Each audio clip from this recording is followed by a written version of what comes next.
Pues muy bien, buenas noches, qué gusto volverlos a ver a todos, la verdad que tengo mucho de no vernos. Vamos a hablar algo sobre la enfermedad de Meniere, lo que estamos haciendo actualmente, unas actualizaciones y lo que estamos haciendo precisamente para el diagnóstico diferencial con otras enfermedades. Pues como sabemos, la enfermedad de Meniere es una enfermedad que afecta al oído interno y puede afectar tanto la parte auditiva como la parte del equilibrio.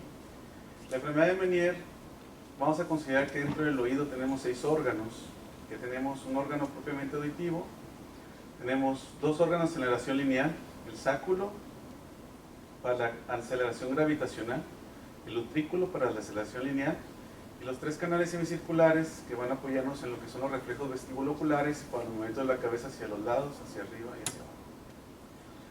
Lo importante del sistema es que este sistema está controlado, es un sistema de equilibrio hidroelectrolítico que está sostenido, este sistema membranoso, por el líquido cefalorraquídeo que entra a través del acueducto coclear y es lo que va a llenar y formar todo lo que es la perilinfa, aparte del líquido que se llega a producir dentro del sistema.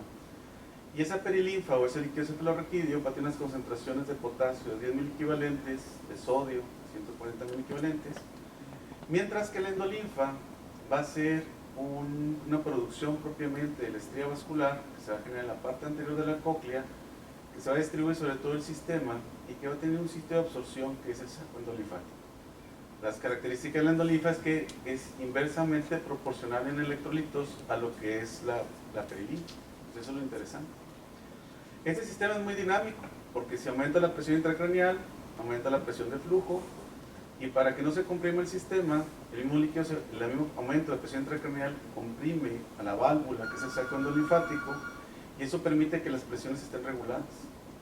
Asimismo, si baja la presión intracraneal, baja la presión del líquido, y entonces el saco endolinfático se distiende para regular las presiones. Es un sistema muy dinámico, que justamente la enfermedad del Meniere muchas veces eso es lo que está alterado, inclusive por la ausencia de saco endolinfático, que es una predisposición de ciertos pacientes a desarrollar el aumento de presión.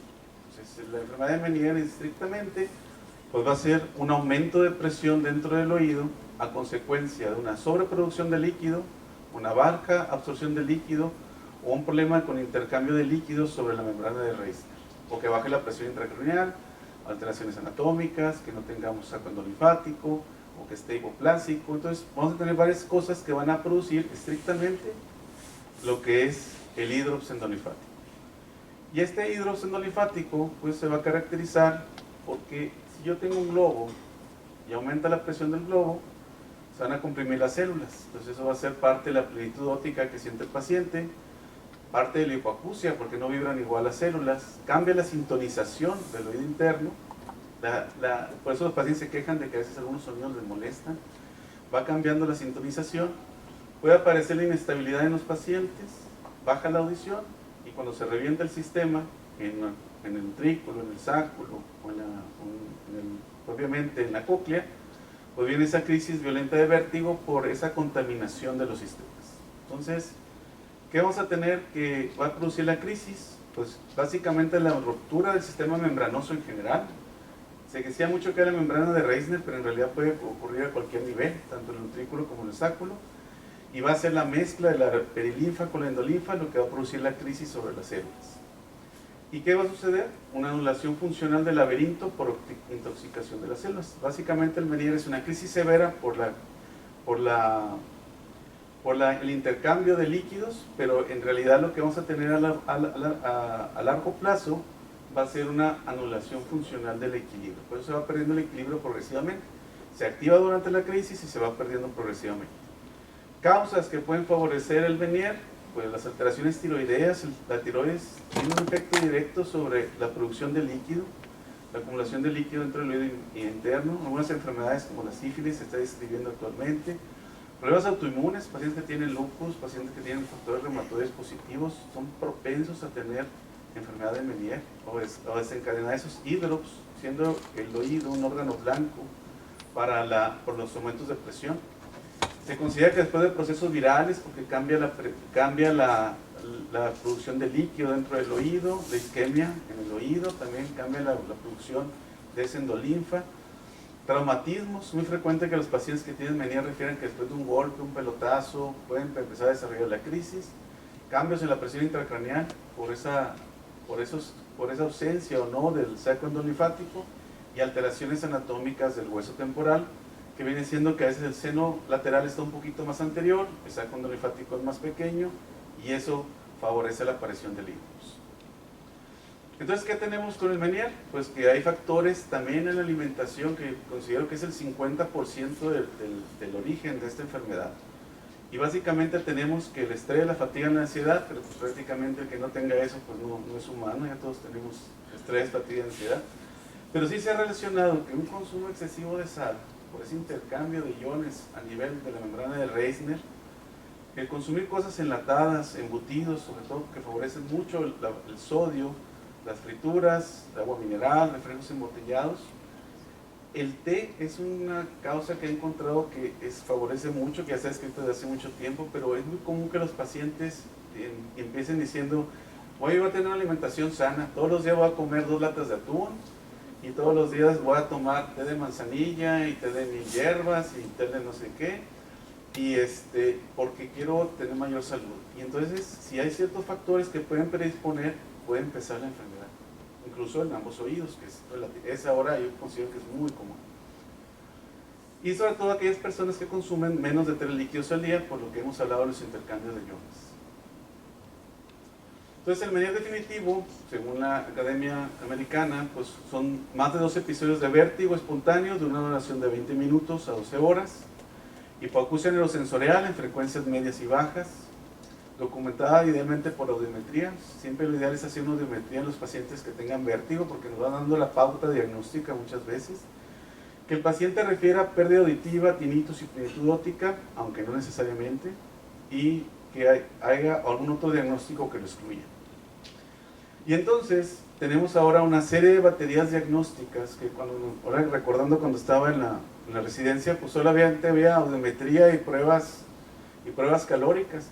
Pero en realidad tenemos un armamento de pruebas como la audiometría, la electrocoreografía, que actualmente es el estudio para identificar el hidrops de forma más inicial, los potenciales evocados auditivos, los potenciales vestibulares miogénicos que captan ya sea el sáculo o el utrículo, y van muy relacionados con la sintonización del oído producida por este aumento de presión. Entonces empiezan a ser herramientas diagnósticas muy importantes. La bioestemografía, que en realidad si el paciente no viene en una crisis aguda, prácticamente no nos ayuda mucho. Y las pruebas de impulso cefálico, que solo son útiles cuando hay un nistagmo espontáneo. Entonces lo más común es tener un paciente con pérdida auditiva en tonos graves. Generalmente el paciente puede llegar a tener la percepción de plenitud óptica por este aumento de presión, y se crea un gap conductivo. Entonces siempre a todos los pacientes hay que hacerles diapasones, porque estos pacientes, si hacemos diapasones, los rines son positivos, pero el Weber generalmente se va hacia el lado de la lesión. Entonces parecería una lesión por otoesclerosis. La diferencia es que los rines son positivos. Entonces ese es un punto importante que debemos de considerar. Siempre hacer diapasones en los pacientes, en todos los pacientes en general, pero los pacientes que tengan vértigo es muy importante hacer diapasones y confirmar que la audiometría esté bien hecha. Parte importante es el diapasón. Las pérdidas auditivas generalmente van a ser neurosensoriales en tonos graves, pero obviamente cuando tenemos esto es que ya tenemos un paciente en un estadio muy avanzado, porque ya ha ido perdiendo audición. El proceso del hidrops empezó hace 1 año, 2 años, con plenitud, inestabilidad, ataques de vértigo recurrentes, y ya cuando tenemos la pérdida auditiva establecida, pues en realidad ya estamos a la mitad del camino, en que este oído inclusive ya no puede ser funcional. Obviamente tiene buena discriminación, eso es bueno, pero pues no es lo mismo pescarlo en 20, 30 decibeles que en 70. Y entonces vamos a tener una serie de pruebas que nos pueden ayudar para hacer el diagnóstico temprano de la enfermedad. Actualmente estamos haciendo lo que es la electrocoreografía, que mide la microfonía coclear, propiamente la función celular durante la estimulación auditiva, los potenciales de sumación que aparecen durante la estimulación y la despolarización de las células auditivas al estímulo auditivo, y el potencial de acción que va a medir la actividad de las fibras aferentes distales del octavo par, es decir, prácticamente la unión a la primera neurona. Y entonces las electrocoreografías se van a definir como un aumento entre el inicio del potencial, el potencial de sumación que inicia la estimulación, el potencial de acción y vamos a medir un área. Mientras el área no sea mayor a 1.94 o la amplitud del potencial no sea mayor a 0.39, se considera que es un estudio normal. El otro estudio que hemos hecho son los potenciales evocados auditivos, que es un estudio que mide la transmisión de las ondas hacia el sistema nervioso central. Y característicamente los potenciales, cuando son por morfologías endococleares o relacionados con los aumentos de presión, tienden a ser recortados, mientras que cuando son por lesiones retrococleares, los potenciales van a ser prolongados. Entonces los potenciales siguen teniendo utilidad, pero ya es cuando está el evento un poquito más avanzado. Lo que actualmente, aparte de la electrocoreografía, se recomienda es hacer lo que son los potenciales vestibulares miogénicos, ya que van a medir directamente la función del sacro y del utrículo. Los EVEMs, que como se conocen actualmente, que es la valoración del sáculo, consiste en poner los electrodos en el músculo esternocleidomastoideo y producir una estimulación auditiva. Entonces, si yo tengo un hidrocendo linfático, eso lo puedo graficar estimulando el sáculo con la vía descendente del equilibrio, que son los reflejos vestibulocólicos. El estudio consiste en poner un electrodo a la altura del cuello, del esternocleidomastoideo, una estimulación auditiva, y vamos a graficar el potencial de acción inhibitorio que aparece al poner la estimulación sobre el músculo electrónico, entre el sonido y el reflejo vestibulocólico con el músculo electrocleidomastoideo. Y entonces, si tenemos el potencial de acción que se va a desarrollar, vamos a medir las frecuencias de 500 Hz, de 1000 Hz y de 4000 Hz. Y cuando la sintonización del oído está normal, solo debo de tener respuesta a 500 Hz, o la respuesta a 500 Hz debe ser mayor que cualquiera de las otras frecuencias. Mientras que cuando tengo un aumento de presión en el sistema, la sintonización cambia porque ya el sonido no se transmite igual, y entonces se grafican ondas de potencial más intensas, sobre todo a 1000 Hz. Entonces esta es parte importante en el diagnóstico. De forma inicial, cuando el paciente se queja de inestabilidad, se queja de plenitud, se queja de malestar. Los OVEMs miden la vía ascendente del sistema del equilibrio y va a hacer una estimulación sobre el músculo oblicuo inferior. Entonces igual, vamos a colocar unos electrodos ahora sobre el músculo oblicuo inferior, vamos a poner estimulación auditiva y vamos a obtener un potencial de acción. Igual, solo debe de aparecer la sintonización en 500 Hz, que es la sintonización adecuada. No tengo de tener respuesta ni a 1000 ni 4000 Hz. Y cuando empezamos a tener respuestas a 1000 y a 4000 Hz, cuando está hablando de la sintonización aumentada que se relaciona con el hidros. No necesariamente que el paciente tenga crisis de vértigo, pero muchas veces puede sentir la plenitud óptica y es la forma en que la podemos diagnosticar. La bioestamografía, que es la prueba que reina del sistema del equilibrio, pues mientras no veamos al paciente una crisis aguda o una disfunción de una crisis hace 2 semanas y que siga con inestabilidad, pues no vamos a poder observar esa disfunción del sistema del equilibrio. Entonces muchas veces inclusive la bioestamografía puede salir dentro de los límites normales y eso no implica que no tenga la enfermedad, simplemente que es el tiempo en que el paciente tiene de recuperación y el tiempo en que el paciente tiene de la última crisis que tuvo, de los medicamentos que esté tomando al momento. El test del pulso cefálico se desarrolló para estudiar lo que es propiamente el reflejo vestibulocular con movimientos rápidos de la cabeza y teniendo en cuenta que el sistema vestibulocular se basa en la fijación visual al movimiento de la cabeza. Entonces se realiza a altas frecuencias, no necesario el equipo, aquí lo pongo por situación de la plática, pero consiste en hacer movimientos rápidos de la cabeza y que el paciente fije la vista en un punto.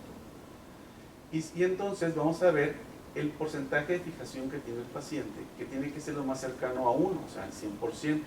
Pues se considera que arriba del 80% es normal. Si yo muevo la cabeza hacia un lado y los ojos se van hacia el otro para fijar, la precisión del movimiento debe ser mayor a 0.80. Aquí es 0.96 y aquí prácticamente 1. Mientras que los pacientes que tienen un vértigo activo o un nistagmo activo periférico, si yo tengo una lesión vestibular y me mueven la cabeza, lo más seguro es que el ojo no pueda hacer la compensación. Y al no poder hacer la compensación, no tengo respuesta o tengo una respuesta muy baja al movimiento del cefálico. Entonces estas pruebas de pulso cefálico nos ayudan a determinar si hay prácticamente ese nistagmo hipoterno que tiene el paciente va relacionado con una lesión periférica o con una lesión central. Actualmente estamos haciendo también resonancias del oído interno, en la cual podemos llegar a diagnosticar el Meniere al poner medios de contraste intravenosos y esperar a las 4 horas para que se absorba en el oído interno. Y podemos ver que hay una dilatación del utrículo por la pelilinfa que lo rodea, y eso nos establece los diagnósticos de los hídrocos. Pero hay que hacer 2 resonancias siempre para tener un diagnóstico objetivo y poder llegar a establecer que se puede observar ese aumento de presión. Entonces, aunque es útil, actualmente con las pruebas diagnósticas que existen, considero que la resonancia pues, pasa a un segundo término, teniendo pruebas diagnósticas más objetivas como lo que hemos hablado de la sintonización. Entonces, vamos a ver un caso clínico, paciente que viene por ataques de vértigo agudo recidivantes y audición dentro de los límites normales. El paciente viene con audición normal, el paciente se queja de que cada 3 meses le da una crisis de vértigo, que generalmente dura unas horas y se le quita. Le hacemos la electrococulografía y cuando el área está mayor a .30 se establece el diagnóstico del hidrox. Entonces, aquí se establece el diagnóstico de un hidrox del lado izquierdo. Entonces ya podemos identificar de forma temprana que el paciente esas crisis de vértigo que veíamos que eran emocionales o que porque no comió bien o porque X, pues en realidad sí tienen relación con un aumento de presión dentro del oído. Tenemos la sintonización aumentada en 1000 Hz, implica que lo que es en los CBMs, que el sáculo está aumentado de tamaño. Tenemos respuesta en la fase del utrículo también, con la respuesta a 1000 Hz. Y entonces vamos estableciendo el diagnóstico. Como el paciente no trae vértigo, el VHIT sale absolutamente normal. Y como no trae vértigo el paciente, tampoco hay diferencias en el BNG. Entonces podemos diagnosticar un Meniere en una fase muy inicial, iniciar tratamiento y dieta en el paciente para evitar que se complique.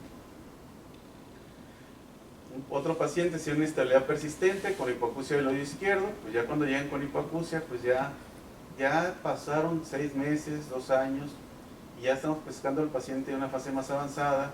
Puede alterarse la discriminación del lenguaje en estos pacientes, posiblemente la discriminación se altere mucho y varía mucho el tratamiento que podemos ofrecerles. Veamos cómo están muy amplias todas lo que son en la electrococulografía, las áreas. El área está muy aumentada, arriba de 2, o la amplitud mayor a 0.3. Entonces, tenemos un Meniere bilateral en este paciente, aunque se está manifestando solamente la parte vertiginosa del lado izquierdo y la pérdida auditiva, pero lo tengo en los 2 lados en realidad. Tenemos aumentados los BEMs cervicales en ambos lados, solamente más afectado el utrículo. O sea, el Meniere puede afectar varias áreas, no necesariamente tiene que afectar a todo. El VHIT prácticamente está normal porque no trae una crisis aguda y salen absolutamente normales la bioestamografía. Si solo contamos con bioestamografía de audiometría y una pérdida auditiva de ese tipo, pues consideramos que pudiera ser un neurinoma del acústico. Pero si hacemos una evaluación completa, pues podemos saber exactamente cuál es el problema que tiene el paciente. Los diagnósticos diferenciales pues parten de la historia clínica, es lo más importante, la evaluación que hacemos al paciente. Los estudios es solamente una confirmación de lo que estamos pensando. Y así, entre los diagnósticos diferenciales de un cuadro agudo de vértigo, pues existe la neuronitis vestibular, que es caracterizada por episodios de vértigos, generalmente son vértigos únicos, pero el Meniere también puede empezar así, como un vértigo único de inicio con audición normal. Y la neuronitis vestibular pues va a ser una crisis de vértigo muy severa, que dura generalmente 6 días la incapacidad, sin alteraciones auditivas y alteraciones neurológicas. Eso es lo más importante. La audición debe estar normal. La afección puede afectar la rama vestibular superior o la rama vestibular inferior. Entonces, si en los OVEMs, que es el utrículo, tengo respuesta del lado izquierdo a 500, no tengo a 1000 y no tengo a 4000, esto es lo normal. Pero si no tengo respuesta en el derecho a ninguna de las frecuencias, tengo una lesión vestibular de rama superior. Estamos viendo aquí que los potenciales nos están ayudando a identificar dónde está el problema. Tenemos respuesta normal en los CBMs a 500, más amplia que en 1000 y 4000, por lo tanto están normales. La rama vestibular inferior está normal. Si la rama vestibular superior está afectada, quiere decir que está afectado lo que viene siendo el canal semicircular lateral y superior, y en una BNG vemos lesión o ausencia de respuesta del lado derecho. Y entonces esa crisis de vértigo que tiene el paciente se relaciona con la neuronitis vestibular. Entonces es la forma que podemos hacer el diagnóstico, pero no sobrepasa la clínica. La exploración física que hacemos en el paciente, la valoración del nistagmo, por mucho los diapasones, pues van a darnos la oportunidad de hacer el diagnóstico objetivo. Y los estudios pues es un complemento a confirmar lo que estamos pensando. Otra causa de vértigo como diagnóstico diferencial es la migraña vestibular. La migraña es una de las causas más comunes de vértigo actualmente, por el estrés, la ansiedad, la alimentación, los teléfonos celulares. Cerca del 30 o 50% de todos los pacientes con migraña describen vértigo, entonces no es infrecuente que el paciente que tenga migraña refiera vértigo, pero es muy común que se aguanten los dolores de cabeza o ya los pasen como algo normal y que las crisis de vértigo como síntoma coadyuvante sea la causa del motivo de consulta de los pacientes. Generalmente los ataques varían de segundos a días y se puede relacionar también con plenitud óptica, se puede relacionar también con sensación de oídos tapados y tinnitus, o sea, no es exclusivo del menial. Los síntomas incluyen, sobre todo, es muy importante el vértigo posicional, los mareos, sobre todo, presentan mucho por los pacientes de oscilopsia, o sea, cualquier movimiento los marea mucho, cualquier cambio de posición, no estrictamente uno en particular. Y solamente en un 30 o 40% de los casos hay una relación directa en que ese día le duele la cabeza y se marea. Generalmente no hay relación directa. Entonces la sospecha sigue siendo la exploración clínica que hacemos en el paciente, preguntar sobre si el dolor de cabeza es unilateral, si es pulsátil, si la intensidad es moderada severa, si hay alteraciones visuales, intolerancia a la luz, al sonido, y cuando el paciente viene, pues les hacemos siempre que hacer maniobras de Scalpel para ver al paciente, y si el cuerpo del paciente y el paciente, en vez de un nistagmo rotacional, presenta un nistagmo vertical, pues está teniendo una inestabilidad posicional ese paciente. Y muchas veces los pacientes no refieren la inestabilidad, pero por nosotros podemos ver el nistagmo. Es un nistagmo que no corresponde a lo que yo estoy estimulando, pero no debe de haber. Y segundo, si no es rotacional de los canales posteriores y es vertical, pues implica que es una patología central, hasta no demostrar lo contrario, que la migraña propiamente es una patología central. La audición debe estar normal en la migraña.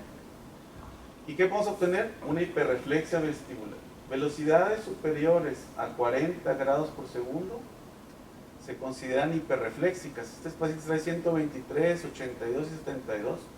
Trae una irritación total del sistema vestibular, pero es una causa central, propiamente por la migraña. Entonces así es como vamos a ver que a estos pacientes pues están antimigrañosos. Si hay anulación de la función, pues necesitan rehabilitación. Entonces, dependiendo de qué tiene el paciente, es lo que vamos a buscar. La dehiscencia del canal semicircular superior es otra causa frecuente de inestabilidad posicional, rara vez de vértigo en los pacientes, y relacionan mucho a los pacientes que cuando escuchan un ruido fuerte o cargan algo, desarrollan una inestabilidad. Generalmente el paciente puede tener vértigo, aunque no es lo común estrictamente, a menos de que el ruido sea muy fuerte. Durante el evento, en un concierto, pueden desarrollar la crisis.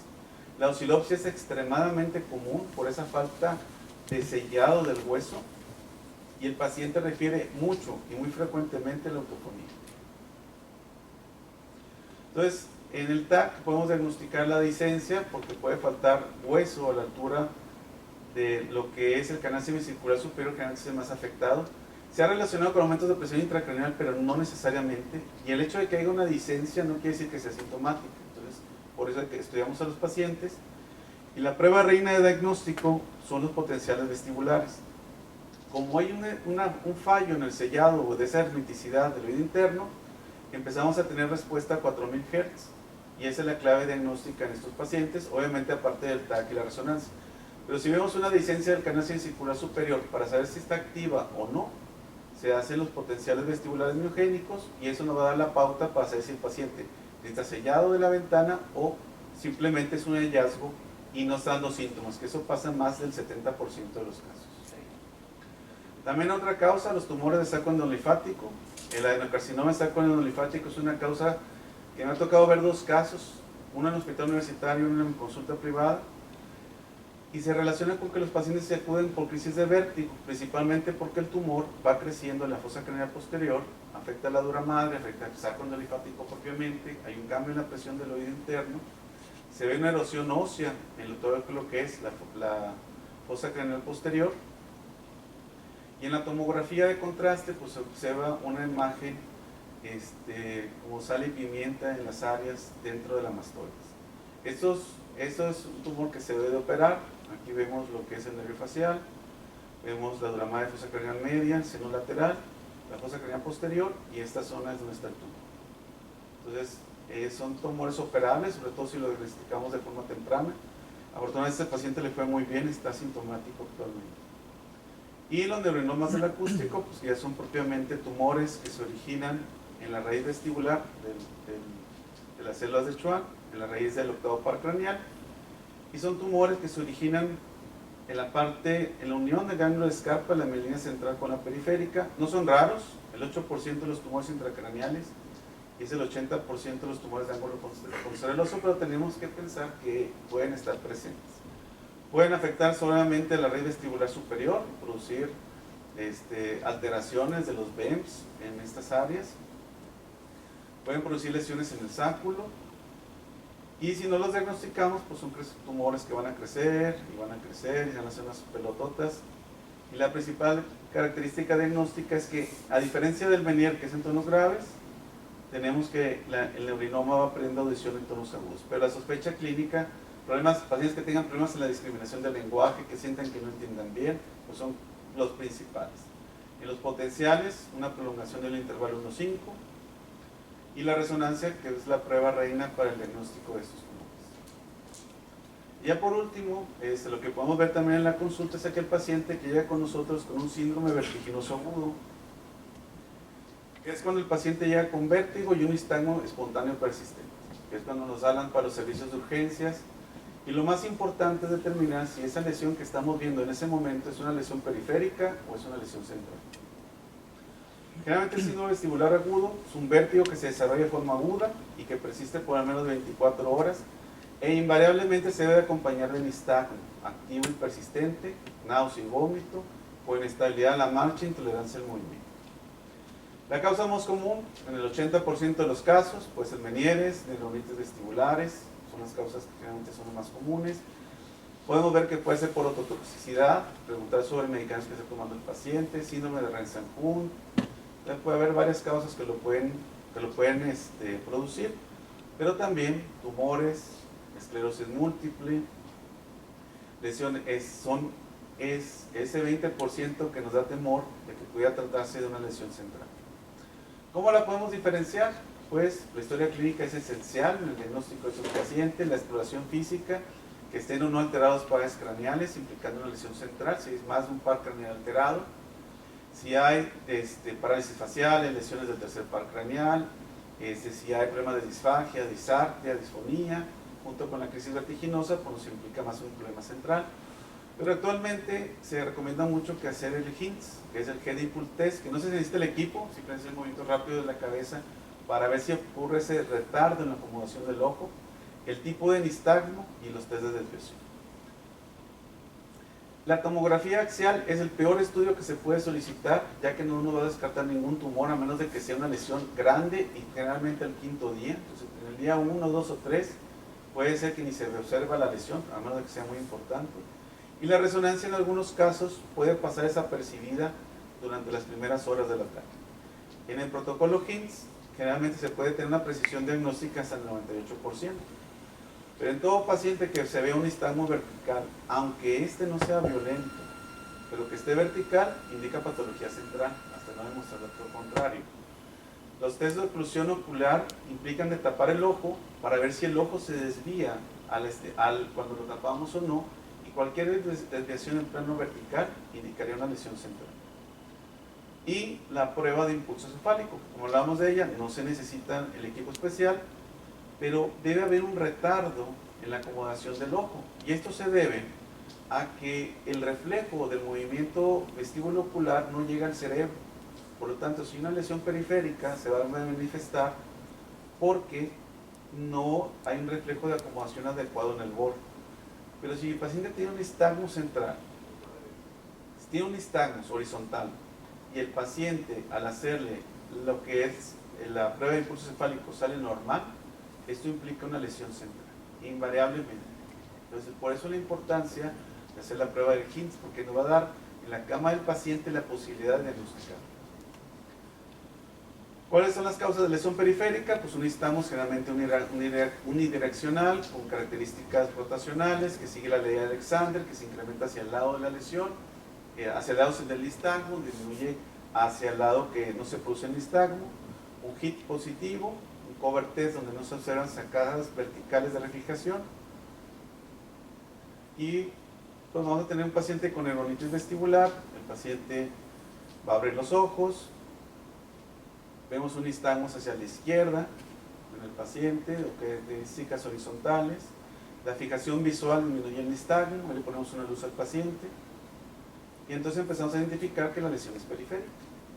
No hay nistagmo, no hay un problema en la acomodación del ojo, se quita la fijación visual y regresa al nistagmo. Entonces, hacia el lado que no hay el nistagmo, la lesión es menos evidente, no se mueve el ojo, y siguiendo la ley de Alexander, hacia el lado que se mueve el nistagmo, se gira la vista del paciente, se incrementa el nistagmo. Entonces, es una lesión periférica. Este es, bueno, es parte de lo mismo, lo que se incrementa. Pero en patologías centrales, pues puede haber que sea un nistagmo invocado por la mirada, que es decir, que voltean a la derecha, voltean a la izquierda, con nistagmos verticales, desalineación ocular o alteraciones en el tamaño de la pupila. Obviamente, si el HIT sale normal, es una patología central.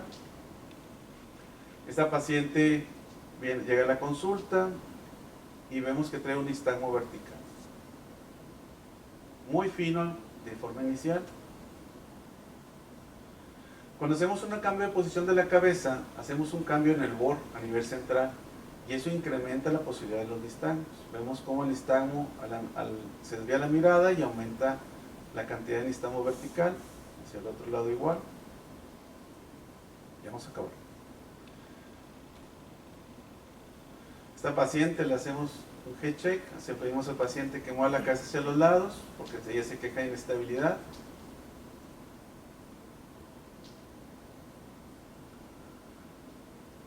Y si después del head check aparece un nistagmo vertical, pues es una patología central, desde una migraña, etc.